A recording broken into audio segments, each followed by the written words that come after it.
DJ and PK, it's 97.5 The Zone. We're joined now by Scott Garrard. Scotty G, good morning.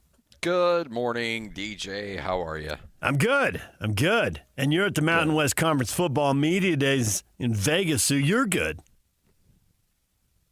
Yes, sir. It is a beautiful, balmy 105 degrees right here in Vegas right now. So it's 105 this early in the morning, or 105 will be the high today? It is. According to the phone, it is 103 right now with a high expected of 109. Why do people live there? And my cousin lived there. My cousin lived there for a while because she married a guy who was in the Nevada National Guard, and he got transferred there, so they had to go. So that answered the question, what are they doing that for? Oh, okay. Well, they've got to do that. But they had a little kid at that point, and the kid couldn't play on the swing set because you get burned. You get burnt. Literally. Yeah. It'd be ointments, hospital, crying, tears, bandages. Yeah. It's like, nope, no play, nope, not from, I don't know what it was, May to September or something. Yeah. Banned. Swing set just sat there in the backyard. Crazy story. Yeah, hard pass on that. Right? All right, let's get right to it. We just heard a promo where you were talking about not bringing in an assistant athletic director, been there, done that, from some enormous university where they just throw money at problems. Now, that made sense to me, and it made sense to Hans, who agreed with you. But here's the problem, Scotty.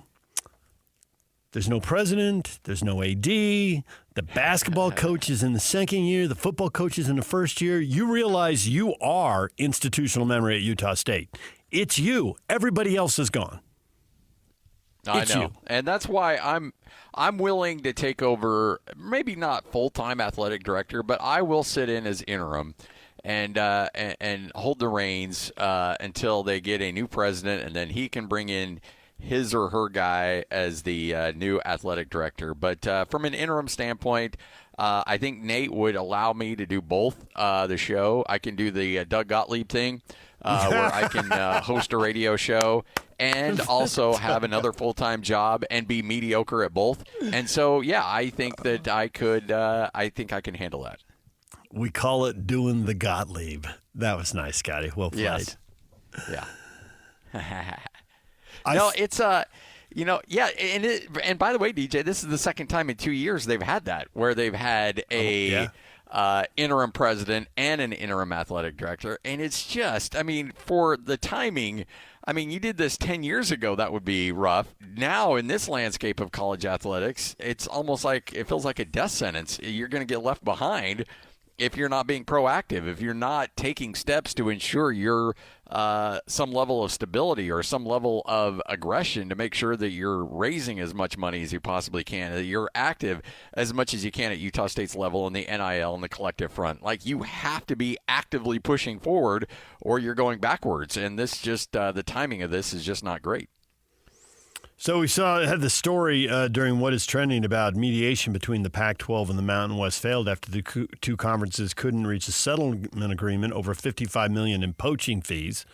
And we know that there's 3 lawsuits that, depending on if they win or lose or if there's settlement, there's potentially big payments out there. Can the Aggies withstand these lawsuits, whether it's individuals or institutions, while they have to raise money? Or are they driving into a big old financial cul-de-sac here, of which there is no immediate way out except backwards the way you came?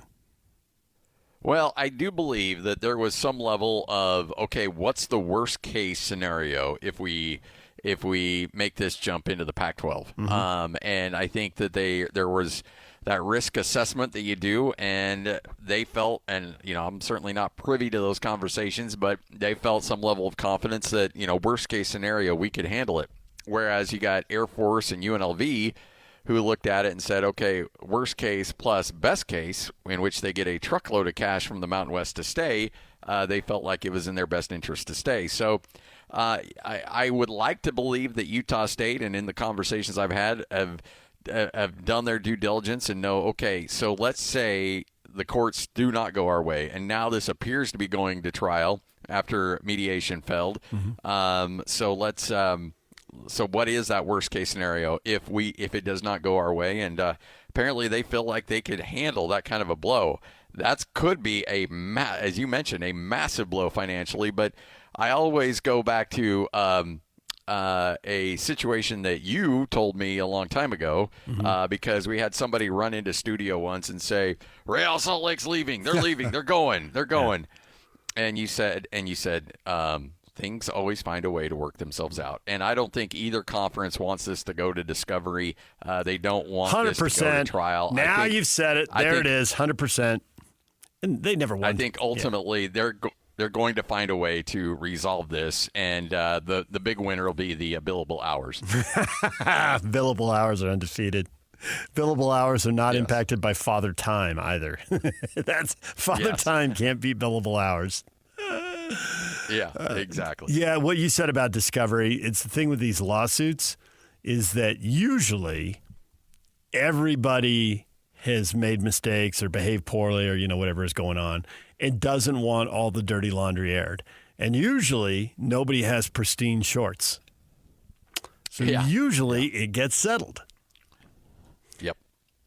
Having said that, I think you and I both know there's some people in lawsuits who maybe think they have pristine shorts and don't want to settle. Now, I don't know if they're right or if they're wrong. It's like you said, you only have so much information, right? But I got to say, I've heard enough. I'm wondering if there's one exception to every rule and if I'm about to watch it.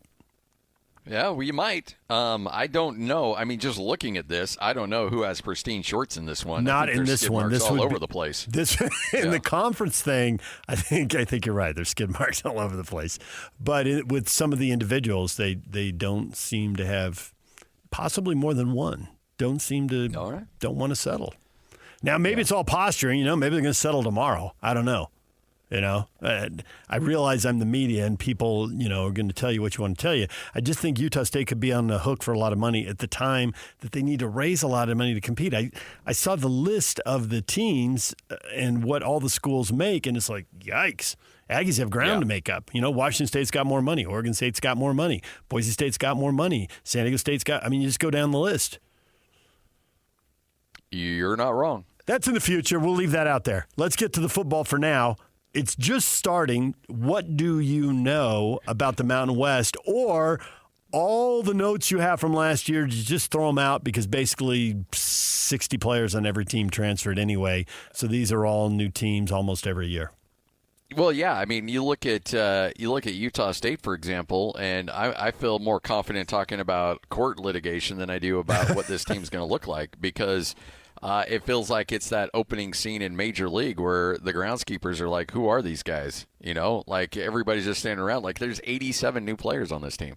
Man. And Bronco kept it very close to the vest in spring ball because he didn't want a Kyle Whittingham situation wherein Kyle comes out and says, oh, yeah, this guy's our number one receiver going into fall, and then 2 days later he's in the portal. And whether that's paranoia or not, I mean, it's reality of the world we're living in right now. So Bronco closed off spring. So I don't know. Like, I would love, and I think I've come on your show a couple times and said, frankly, I don't know. They're picked 9th, and, they could finish 12th or they could finish 1st. Who knows? It could be that kind of a year because everybody has massive turnover. You're right. 87's high, but probably 55 to 65 is the norm now. And it's just a huge turnover. You can't look and say, okay, well, this guy who played as a freshman got a little bit better as a sophomore. Now he's coming into his junior year, could be taking a big jump. That just doesn't happen anymore. You got to go with Boise State just because they've got a returning quarterback in the Madsen kid. And so, that's a no-brainer. You pick them first, and then after that, I mean, San Jose State was picked 3rd in the conference. UNLV's picked 2nd. What kind of a world are we living in right now? But that's the reality. Nobody knows what they've got on their hands here. Why can't San Diego State and Fresno State get their act together? That's the way the universe is supposed to be ordered. And nonetheless, I know, right? I don't know about Fresno, but man, San Diego looks like they're a long way away. I would like to be wrong about that, but they look like they're a long way away. If they get anybody to show up to that new stadium. Well, would you show up to watch that team? Nope. Yeah, there you go. And scene. Are there any breakout players in the league, or were they all stripped from the rosters, or that previous comments about you just don't know? Yeah, I think the last. I mean, we knew as soon as you go down the list, and when Madsen said he was going to come back, then you're like, okay, all right, there's stability at quarterback for Boise State. When Ike Larson said he was going to come back, that's stability, hopefully in the defensive backfield for Utah State. Same with Bryson Barnes as well. At least you got guys that have been through the trenches a little bit with their respective teams. So I do think that there's some stabilization out there, but again, I'm looking at the list of players into the media days today, and I was like, okay, I don't know much about this guy. I've had to do way more research on the players than I normally do, because usually you have a body of work, and in some cases you just don't, and you anticipate that these guys are going to be good, but frankly, you just don't know. I mean, it's really. I mean, that's why, I know the 60 and 60 has been, it's for entertainment purposes, but it was also done to allow Hans and I to do a little bit more research on players, and we had to essentially just disband the whole thing and do a ranking at the end of the season, because there's no way you can rank the top 60 players in the state of Utah right now. I mean, even if you're doing it, even if you're missing wildly, you still don't know. There's no body of work with these guys, and the transfers are coming in. I fully anticipate that you'll see more transfers being added in fall camp, because I know the transfer portal window is officially closed, but you've got that other window that's going to open up, and it's essentially a waiver wire. So there might be more players being added before it's all said and done. You just don't know what you have until you're game 2 or 3 into the season. You've heard me talk way too many times for way too long about these teams ought to be selling themselves, and I can't believe they're shutting themselves down like this. This is crazy. And I think it's obvious it is crazy, some of the stuff that's happened. And then I hear Bronco, and I think he's not paranoid. It really isn't a mix of paranoia and reality. It really is reality. Yeah. Oh, yeah. Yeah, absolutely. Because if you have a spring game, if you're an opposing coach, like if you're in the Big 12, okay, you're Iowa State, for example, and you need a defensive tackle, and you're in a bad spot, and you had 2 injuries in spring, I'm telling my coaching staff, you go watch every spring game you possibly can in this country, and you go find me a defensive tackle. And so these guys are out there scouting. They're watching every spring game, and they see some guy from UTEP that just can't be blocked. And they're like, okay, who's his high school coach? Do you know him? All right, well, reach out and say we got a spot for him. Boom, 2 days later, he's in the transfer portal. You'd be silly to think that's not going on, because it is going on.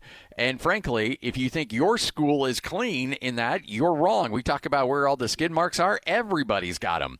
Everybody's got bodies that are buried somewhere. So if you think your school is high and mighty and not doing stuff like that, you're wrong, because you're not doing your job, frankly, if you're not cheating when it comes to this right now. I believe that we just have to go back to The Godfather. It isn't personal. Strictly business. Yes. Oh, yeah, it's business. Right. Yeah. And if you don't do it, you're going to end up losing, and you end up getting fired. So you better go do it.